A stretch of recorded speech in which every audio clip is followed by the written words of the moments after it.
Nous reprenons les aventures de Takemichi Anagaki, qui s'était arrêté lors de son retour dans le passé pour prendre la place du capitaine de la 3ème division du Toman. Bonjour à tous, c'est Armo Sensei. Aujourd'hui, je vais vous révéler si Takemichi a réussi son pari en vous racontant les deux arcs suivants, Valhalla et Black Dragons.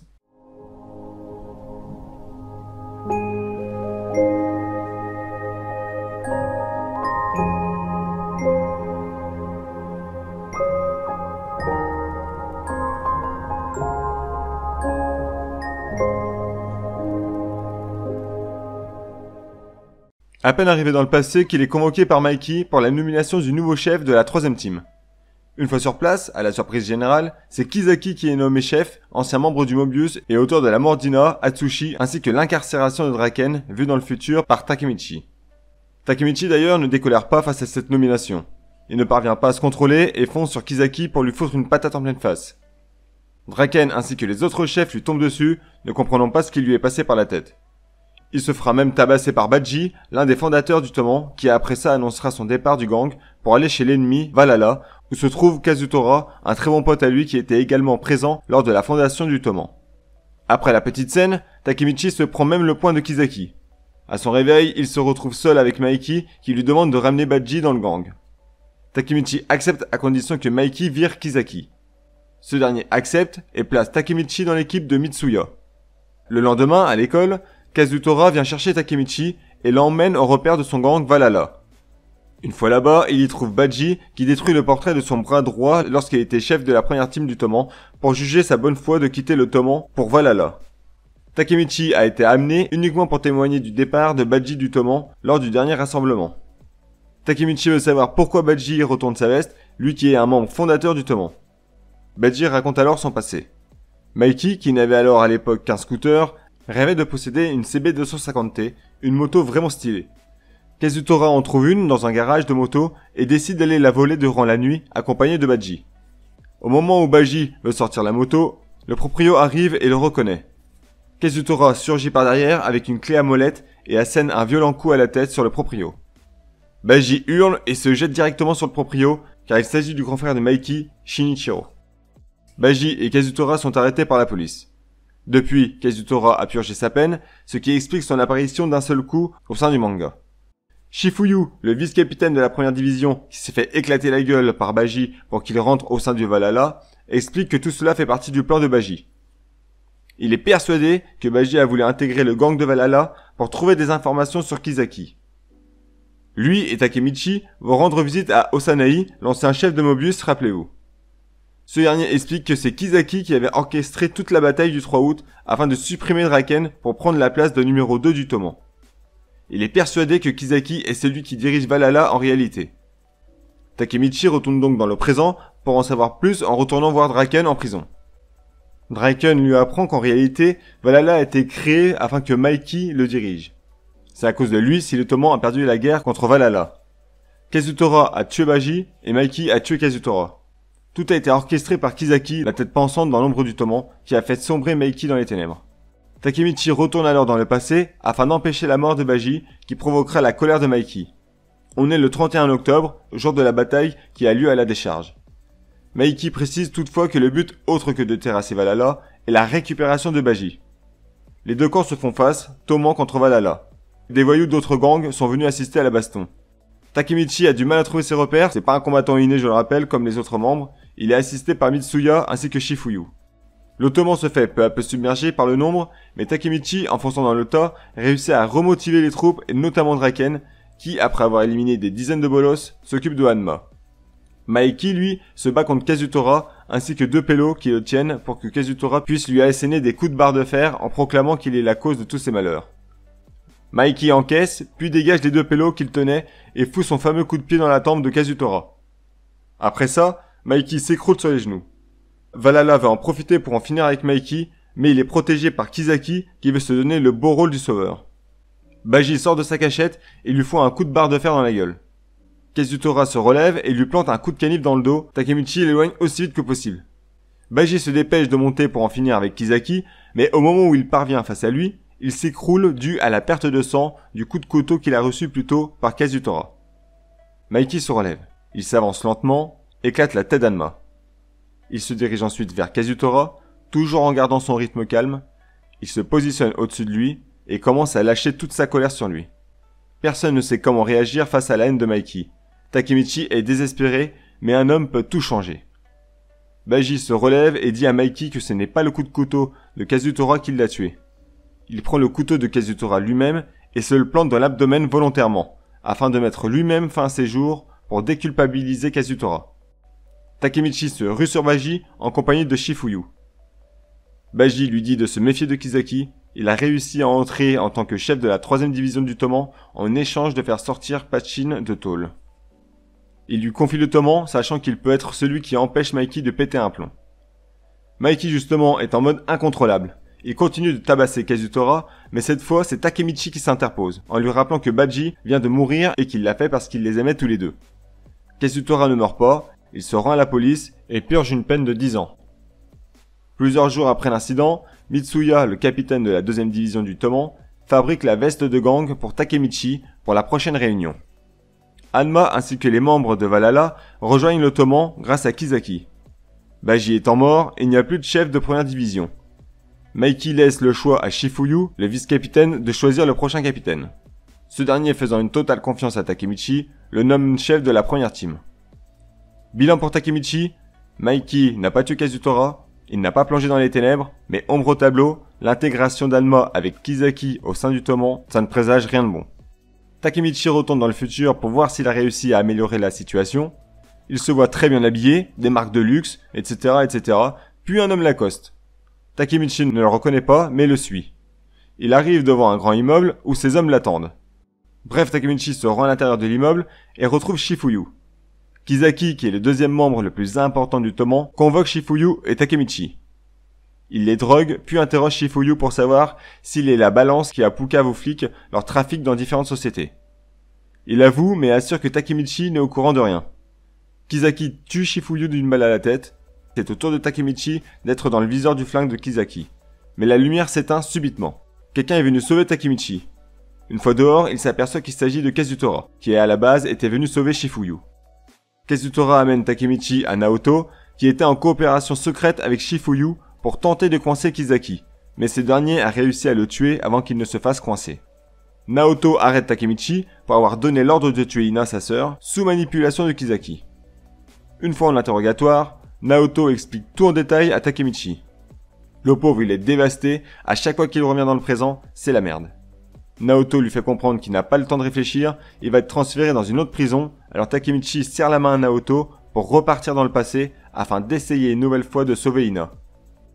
Il retourne dans le passé où il tombe sur Akai Shiba, vice-capitaine de la 2ème division du Toman, en pleine partie de bowling. Mais c'est surtout l'homme qu'il a vu dans le futur auparavant, à la tête des Black Dragons, responsable avec Kisaki de la descente aux enfers de Mikey. Akai invite Takemichi et Ina chez lui, mais en arrivant, il tombe sur des membres des Black Dragons qui veulent péter la gueule à Takemichi car il est du Toman. Il se trouve que le grand frère d'Akai, Taiju, est le leader du clan Black Dragon. Akai promet à Taiju de quitter le Toman s'il laisse partir Takemichi qui est en train de se faire latter la gueule. Taiju accepte, Akai ramène Takemichi chez lui avec Ina. Akai lui demande de ne pas s'en faire, qu'il a prévu il y a plusieurs jours de quitter le Toman pour régler une affaire. Takemichi se réveille dans son lit en compagnie de ses potes ainsi que de Shifuyu. On apprend que Taiju a repris les Blood Dragons et qu'avec lui comme leader, le gang est devenu extrêmement violent. Takemichi décide de révéler son pouvoir à voyager dans le temps à Shifuyu. Après réflexion, Shifuyu remet certaines pièces dans le bon ordre et comprend désormais comment Takemichi pouvait prévoir autant de choses à l'avance. Shifuyu promet de le soutenir et de le protéger pour parvenir à sauver Mikey. À eux deux, ils vont tenter de faire tomber Kisaki qui dans le futur tue Shifuyu. Les dirigeants du Toman se rassemblent pour parler d'Akai. Les capitaines du Toman veulent le voir partir car ils le voient comme un espion de son grand frère Taiju, dirigeant des Black Dragons. Il appartient à Mitsuya, son chef, de trancher. Mitsuya veut parler à Taiju avant qu'Akai décide de quitter le Toman. Ils se rendent alors chez lui pour faire part d'une proposition. Il lui demande de libérer leur sœur et d'arrêter de la frapper. En échange, il accepte de lui laisser Akai. Taiju accepte car cela lui permet d'obtenir également une trêve entre les deux clans. Akai explique à Takemichi et Mitsuya qu'il a accepté de rejoindre les Black Dragons dans le but de tuer Taiju pour que lui et sa sœur, Yuzua, ne soient plus leur souffre-douleur. Takemichi essaie de demander de l'aide auprès des autres chefs du Toman, Mais tout le monde décline vu qu'un pacte de trêve a été engagé entre Taiju et Mitsuya. Cependant, une personne semble intéressée par la proposition de Takemichi, Kisaki. Il souhaite que les Black Dragons tombent en raison de l'augmentation de leur puissance. Kisaki obtient des informations auprès de Koko, un lieutenant de Taiju, contre de l'argent. Une information capitale en ressort, Taiju se retrouve seul une seule et unique fois lors du soir de Noël où il va prier à l'église. Dès lors, il y a de grandes chances que Akai l'attaque à ce moment-là. Shifuyu et Takemichi acceptent de collaborer avec Kisaki et Hanma jusqu'à Noël pour sauver Akai. Entre-temps, Takemichi revoit Ina où il apprend qu'elle connaît Kisaki. Tous les deux étaient potes durant la primaire. Takemichi part ensuite et se fait accoster par le père de Ina. Il demande à Takemichi de rompre avec sa fille car il ne veut pas qu'elle soit impliquée dans une quelconque affaire. Il rompt alors avec elle et file à l'église avec Shifuyu pour exécuter le plan de Kisaki. Takemichi se charge de raisonner Akai tandis que Shifuyu, Hanma et Kisaki tentent une embuscade à Taiju. Takemichi entre dans l'église et trouve bien Akai. Il essaie de l'arrêter dans sa folie, mais Taiju entre à son tour et surprend Akai dire qu'il souhaite le tuer. Takemichi comprend qu'il a été trahi par Kisaki et Hanma, qui ont par ailleurs bâillonné Shifuyu. Taiju provoque Akai en s'en prenant à Takemichi. Yuzua, sa sœur, sort de nulle part et plante dans le dos Taiju. Forcément Taiju n'est pas très content de ce coup en traître par sa propre sœur, il veut tout simplement la buter. Akai pense que c'est Takemichi qui a mis au courant sa sœur, mais que nenni Akai, c'est encore Kisaki qui est derrière tout ça. Takemichi s'interpose entre Taiju et Yuzua. Malgré qu'il se fasse éclater la face, Takemichi sait qu'en s'occupant de Taiju, tout rentrera dans l'ordre, mais Yuzua lui demande de s'écarter, car il s'agit d'une affaire de famille. La situation va prendre une nouvelle tournure lorsque Mitsuya fait son entrée. Il met fin à la trêve et veut botter le cul de Taiju pour avoir frappé sa sœur. Bien que Mitsuya résiste bien, il se fait dominer peu à peu face à la carrure impressionnante de Taiju. De plus, Inui, l'un des capitaines des Black Dragons, sort de nulle part et lui assène un violent coup de barre de fer au visage. La situation semble désespérée, mais Mitsuya parvient à se relever. Takemichi s'occupe d'Hajime et Shifuyu de Inui, tandis que Mitsuya va essayer de tenir le temps qu'il faut avec Akai contre Taiju. Malheureusement, tout le monde se fait ouvrir la gueule et Akai flippe devant Taiju.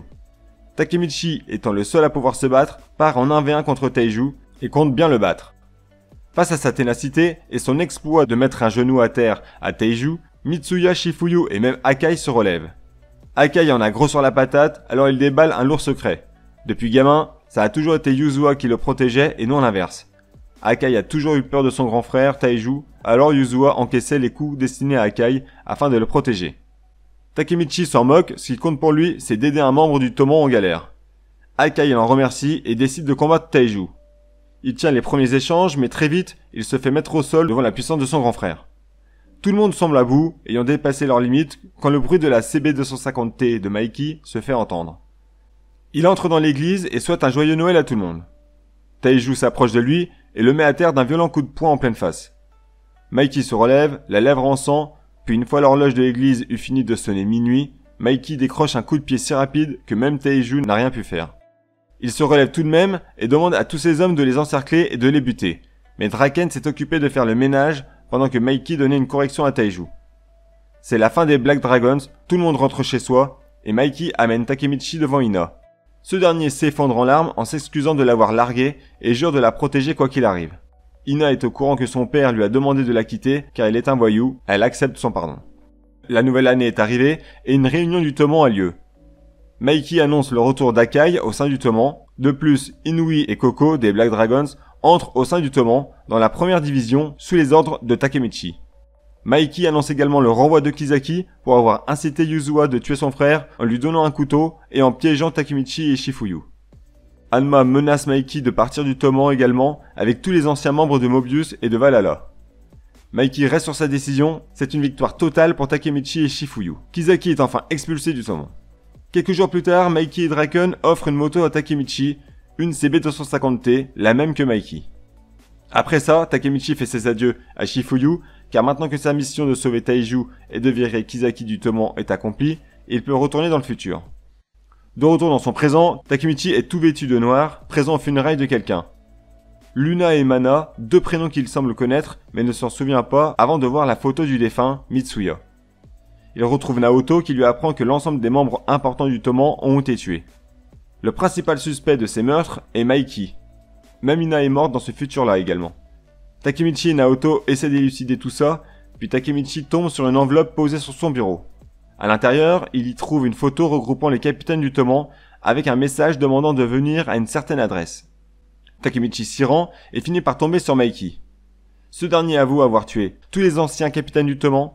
Il a clairement sombré dans les ténèbres et veut en finir désormais. Il demande à Takemichi de mettre fin à ses jours, mais Takemichi ne peut s'y résoudre. Maiki plaque Takemichi au sol avec le flingue sur sa tempe, mais Naoto ouvre le feu et tue Maiki. C'est un fiasco total pour Takemichi qui retourne dans le passé. Shifuyu tombe sur lui, le voyant en train de rager et frapper un pneu pour devenir plus fort. Shifuyu le stoppe en voyant l'état de ses mains et ensemble réfléchissent à une solution pour sauver Maiki. Le seul élément perturbateur qui fait à chaque fois tout capoter, c'est Kisaki. Takemichi en est convaincu, Kisaki est un point clé de l'état de Maiki dans le futur. Dans le même temps, on aperçoit Kisaki et Hanma se diriger vers le chef de gang de Yokohama nommé Teijiku, dont le leader est un certain Kurokawa. Mais ça, nous le verrons dans une prochaine vidéo. Décidément, Takemichi ne parvient pas à trouver la solution pour sauver tout le monde et le prochain adversaire semble encore compliqué avec l'implication de Kisaki à nouveau. En tout cas, merci d'avoir regardé cette vidéo. Si vous souhaitez être au courant de la prochaine vidéo concernant Tokyo Revengers, n'hésitez pas à vous abonner et je vous dis à une prochaine vidéo. Ciao ciao.